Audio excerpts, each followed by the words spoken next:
सुहाना सा दिन होता है और मगन, रामलाला, चंदन, राजन, तपन और गोलू के पापा गांव के बरगद के पेड़ के नीचे बैठकर अपनी शाम की गपशप कर रहे हैं।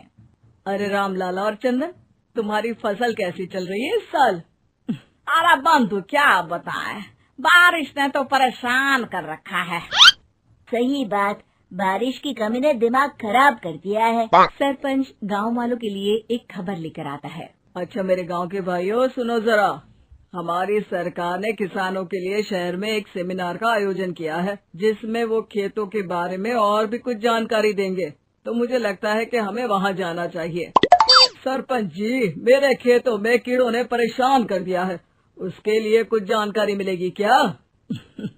बिल्कुल, तुम्हारे खेतों के बारे में तुम्हें सारी जानकारी देंगे वो लोग। तुम तीनों को जाना चाहिए, बहुत फायदा होगा तुम्हें उससे।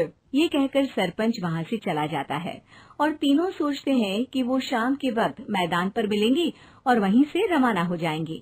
तीनों दोस्त मैदान पर मिलते हैं और जैसे ही निकलना शुरू करते हैं तभी एक बांसुरी की आवाज सुनकर वो भी उसी ओर सम्मोहित स्थिति में चलना शुरू कर देते हैं। कुछ बच्चे हर बार की तरह अपना दोपहर का फुटबॉल का गेम खेल रहे हैं।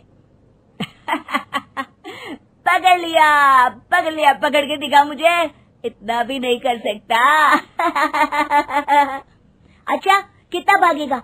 आखिरकार तो मेरी पकड़ में आ ही जाएगा। हाँ, तुझे पता नहीं तपन, राजन कितनी तेज दौड़ लगा सकता है। खेलते खेलते अचानक से एक बांसुरी की मीठी आवाज सुनाई पड़ती है। सारे बच्चे उसका पीछा करने लगते हैं। शाम हो गई है और बच्चों के घर न आने की वजह से उनकी माँ मैदान में पहुँच जाती है। राजन बेटे, अरे ओ राजन बेटे, किधर चले गए? इतनी देर हो गई, घर वापस क्यों नहीं आए बेटे? तपन बेटा, चलो घर, शाम हो गई है, कितना खेलोगे? और गोलू, ओ गोलू। तीनों की माँ एक दूसरे को देखने लगती है और उन्हें एहसास होता है कि उन तीनों के बेटे घर आए ही नहीं। अरे राजन और गोलू की मम्मी, आप इधर? राजन और गोलू घर नहीं आए क्या अभी तक? नहीं तो दोपहर में राजन मुझे बताकर गया था कि वो तपन और गोलू के साथ खेलने जा रहा है। मैंने सुना है कि गांव में एक चुड़ैल घूम रही है, कहीं वही तो नहीं ले गई ना हमारे बच्चों को? ऐसा कुछ नहीं हुआ होगा, हम तीनों अलग अलग जगह ढूंढते हैं, इधर ही खेल रहे होंगे तीनों बच्चे। ये कहकर तीनों बच्चों की माएं उन्हें ढूंढने निकल गयी। बहुत देर हो गई और फिर भी तीनों बच्चे मिले नहीं। तीनों की माएं मैदान पर फिर से मिलती हैं। सुनिए जी, ये तीनों मिल ही नहीं रहे और मेरे दिमाग में बहुत बुरे बुरे ख्याल आ रहे हैं। आप चिंता मत कीजिए, हम सरपंच से जाकर बात करते हैं, वो हमारी मदद करेंगे। गोलू की माँ सही कह रही हो, चलो चलते हैं। एक उम्मीद की आशा लेकर तीनों अपने बेटों की फिक्र में सरपंच के घर जा पहुंचती है। सरपंच अपनी शाम की चाय पी रहे हैं और अखबार पढ़ रहे हैं। तभी तीनों की माँ हड़बड़ी में भागकर उनके पास आती है। अरे अरे, आप तीनों इतनी डरी हुई क्यों हो? क्या हुआ? ऐसी क्या बात हो गई? तिवारी जी, हमारे लड़के दोपहर से खेलने गए हैं और अब तक लौटे नहीं हैं। हमने उन्हें सब जगह ढूंढा, लेकिन हमें वो मिले ही नहीं, इसीलिए हम भागकर आपके पास आ गए। अच्छा, इनके पिता कहाँ है? ये कुछ काम के लिए शहर गए हैं, इसीलिए हम भागकर आपके पास आए हैं।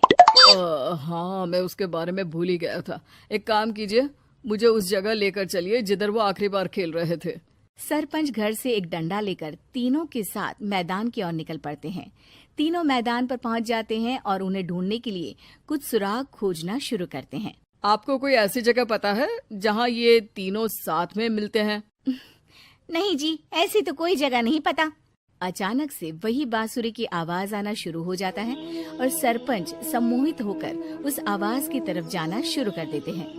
अरे तिवारी जी, आप ठीक तो हैं? कहाँ जा रहे हैं? अरे ओ तिवारी जी, वो हमें सुन नहीं पा रहे हैं क्या?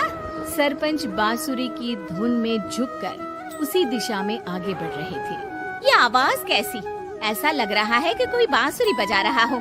हाँ, सरपंच जी भी उसी दिशा में जा रहे हैं।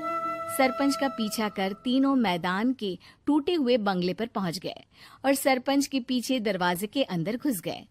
तीनों बंगले के अंदर झांकते हैं तो देखते हैं कि बहुत अच्छे से संभाला गया है बंगला। उतने में एक हंसी की आवाज आती है। मेरी बांसुरी, तूने मुझे आज तक कभी तंग नहीं किया। हमेशा अपने जादू से लड़कों को खींच लाती है। ये बोलते ही राजन की माँ को तीनों बच्चे और उनके पिता वहाँ चुड़ैल के पास लेटे हुए दिखते हैं। अरे वो देखो गोलू के पापा। अरे रे। अरे गोलू की माँ, अब चुप रहिए ना जरा। उस चुड़ैल ने देख लिया तो हम भी फंस जाएंगे। इन्हें बचाएगा कौन? लगता है ये शहर गए ही नहीं और इस चुड़ैल ने इन सबको भी यही बुला लिया है। अब हमें इन्हें छुड़ाना होगा। एक काम करते हैं। राजन की मम्मी गोलू और तपन की मम्मी को एक प्लान बताती है। बिल्कुल सही कह रही हो राजन की मम्मी। चलो आज इस चुड़ैल को मजा चखाते हैं। तीनों माएं अपने छुपने की जगह से बाहर निकलती हैं और एक्टिंग करना शुरू कर देती है। ये तो बढ़िया है। अब इसका असर औरतों पर भी हो रहा है। वाह जी वाह। तीनों माएं चुड़ैल की थोड़ा करीब आती हैं। राजन और गोलू की माँ चुड़ैल को पकड़ लेते हैं और तपन की माँ बांसुरी हाथ से पकड़कर तोड़ देती है। अरे पागल औरत, ये क्या कर दिया? मेरी बांसुरी को तोड़ दिया। अब मेरी शक्तियाँ खत्म हो जाएगी। तुम्हें तो अरे तुझे क्या लगा चुड़ैल कहीं की हमारे बच्चों को और पतियों को हाथ लगाएगी तू? बांसुरी टूटने की वजह से चुड़ैल खाक होकर गायब हो जाती है और सारे लोगों की आंख खुल जाती है। सब अपने परिवार को लेकर उस बंगले से बाहर निकल जाते हैं। कहते हैं ना, नारी